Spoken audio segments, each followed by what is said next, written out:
Simon, eu queria só compartilhar algumas poucas coisas aqui, compartilhar aqui umas reflexões. Eu acho as coincidências espirituais, elas são sempre auspiciosas, né? Aquelas que nos tocam no coração. Então, hoje, no catolicismo, é dia de São Pedro e Paulo, eles são os pilares da Igreja cristã, não é isso? São Pedro é o primeiro Papa e Paulo praticamente codificou o cristianismo que a gente conhece através das suas cartas, da sua inspiração. Ele que não esteve na presença de Jesus, na presença física de Jesus, se tornou talvez um dos maiores apóstolos, né? Se não o mais prolífico, mais filósofo, enfim. Tem a famosa carta de Paulo aos Coríntios, né? Que a gente gosta de lembrar sempre, que ele fala que o mais importante é o amor. Tem até livros sobre isso. Por que isso tem a ver com o nosso evento de hoje? Porque na nossa, vou colocar aspas aqui, na nossa igreja SAI, né, hoje é o dia da eleição do conclave, da eleição do Papa e seus cardeais para o próximo biênio. Aqui a gente não espera o Papa virar fumaça preta para então ter um outro Papa com fumaça branca, né? A gente escolhe, lembrando que é uma atividade administrativa, mas é uma administração de uma atividade que é um corrimão, vamos dizer assim, para a escada espiritual. Essa escada espiritual tem 9 degraus. São os 9 degraus da devoção, 9 passos da devoção. Todo mundo que está aqui já pisou no primeiro degrau, que é quando você ouve falar de Deus e se interessa. As pessoas ouvem falar de Deus o tempo todo, de todas as formas possíveis, e com todos os tipos de interpretação cabíveis, e até alguns que não são cabíveis, né? Mas se fala de Deus. Mas quem ouve nem sempre se interessa. Quando você se interessa, você vê o primeiro passo. Tem aquelas histórias no Bhagavata. O Bhagavata seria o Velho Testamento, seriam as histórias da infância de Krishna. Tem aquelas histórias bonitas, né, de que o sujeito é um ladrão e vê uma assembleia com um guru sentado lá ao pé de uma árvore falando de Deus. Ele vê as pessoas da aldeia, gente rica, e aí ele pensa assim: esses ricos todos estão aqui, deixaram as casas desprotegidas, eu vou lá roubar.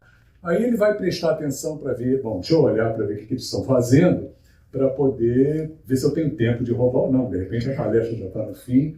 Aí ele chega, a palestra está no começo, o mestre começa a falar de Krishna, começa a falar de Deus, começa a falar dos milagres, das lilas, das brincadeiras divinas, e o ladrão fica tão embevecido com aquilo que ele esquece de roubar. E quando todos vão embora, ele fica aos pés do mestre e se torna um discípulo. Então, esse é o primeiro degrau, ouvir falar de Deus e se interessar. O segundo degrau é cantar as glórias. Todos vamos escalar esse segundo degrau hoje aqui, cantando 7 bhajanas que a gente escolheu.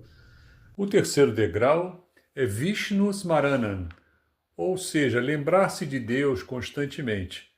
Depois que você se interessou por Deus, você começa a sentir gosto e prazer em cantar para Deus. Quando isso se torna um hábito e entra na sua vida, começa a acontecer um fenômeno, uma mudança na sua mente, e você começa a se lembrar constantemente de Deus.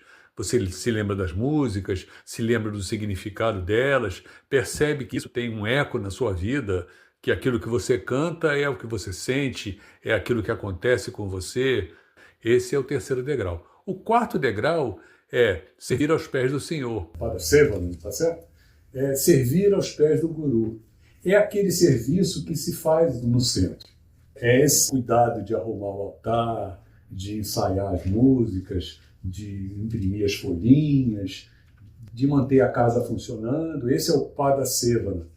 Mas o centro lhe serve para galgar outros degraus. Existem outros degraus intermediários, até o último, que é o Atma Nivedana, que é a entrega do seu espírito a Deus, quando você se entrega totalmente a Ele. Esse é o último degrau, lá na frente.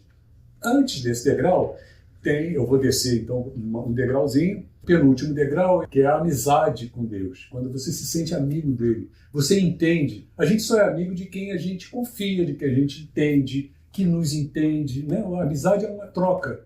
Eu não sou amigo de alguém que está num pedestal e eu venero. Não, eu sou amigo de alguém que está do meu lado, que a gente troca ideia, que a gente bate papo. Então esse é o penúltimo degrau. Você só se entrega ao seu amigo a quem você confia. Então o penúltimo degrau é esse. E imediatamente abaixo desse degrau vem um degrau muito importante que a gente esquece, que é o Dacian, que é a atitude de servir. É quando você se entrega a servir à humanidade, a servir a todos, a amar a todos, servir a todos. Eu vou até corrigir, amar é transitivo direto. Então, amar todos, servir a todos. Embora a gente fale com a preposição ai, no meio, fica assim, não tem problema. Então, quando nós conseguimos ver Deus em todo mundo, amamos todas as pessoas e servimos todas as pessoas, esse é o antepenúltimo degrau para chegar a Deus. Então, é muito importante que a gente tenha isso em mente. Porque o centro é uma congregação, é um satsang, é um encontro de almas, que começaram lá no primeiro degrau, se interessando por Deus, e um dia vão chegar a se fundir com Ele. Nessa vida, nesse centro, em outra vida, não sei. Ele sabe. Mas o importante nessa caminhada é que o centro facilita esse processo. O centro pode te levar, pelo menos, até o antepenúltimo degrau, quando você vai amar todos e servir a todos. São atitudes práticas.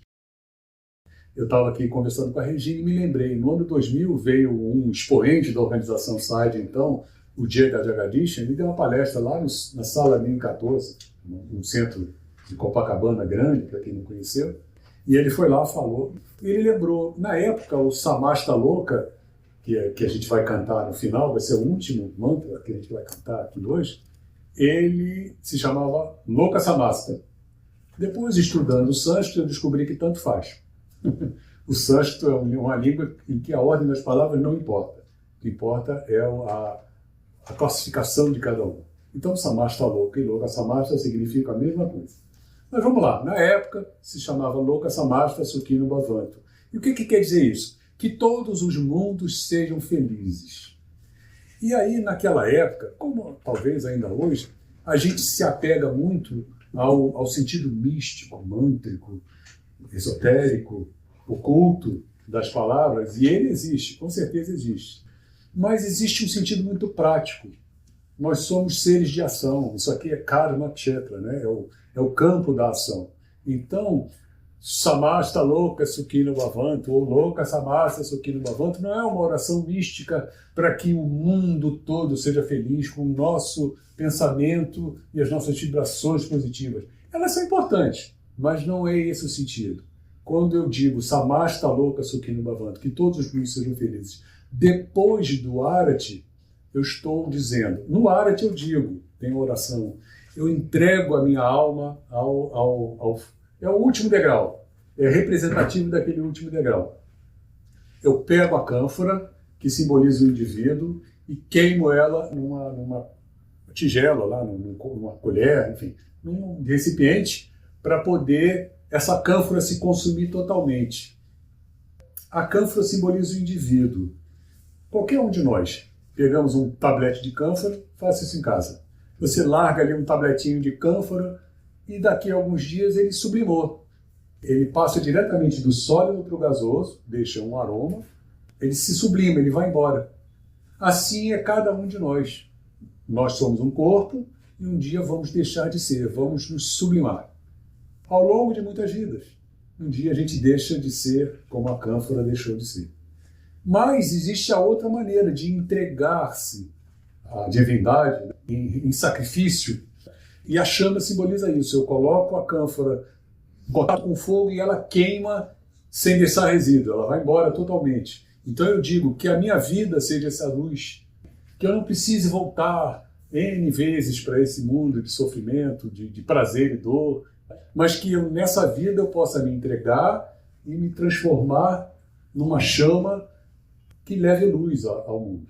Então é uma atitude prática. Eu estou dizendo assim, que essa minha última vida, que eu espero que seja a última, ela seja uma vida com propósito, com utilidade, que eu encontre o meu Dharma, que eu encontre o meu propósito ou os meus propósitos de vida. E que eles sejam bons. Tem uma oração budista, que é o Metta Bhavana. Isso. Metta Bhavana Mas em sânscrito, meta bhavana quer dizer o comportamento da vontade, ou comportamento da mente. A atitude mental, pronto. Então, que eu seja, que eu ou qualquer um, seja feliz, que eu me livre do sofrimento, não é isso? Que eu encontre as causas da felicidade e pratique, que eu encontre as causas do sofrimento e evite, que meu karma se queime todo, olha a Freire, que eu tenha lucidez instantânea, que eu seja essa luz, que eu aprenda a amar e servir todos os seres, ou amar e servir a todos os seres. E o final, que eu encontre nessa atitude de amar e servir a todos os seres a raiz ou a causa da verdadeira felicidade. A verdadeira felicidade está em se doar. Tudo isso está incluído nesse monte de rituais. Tudo isso remete a esse momento final.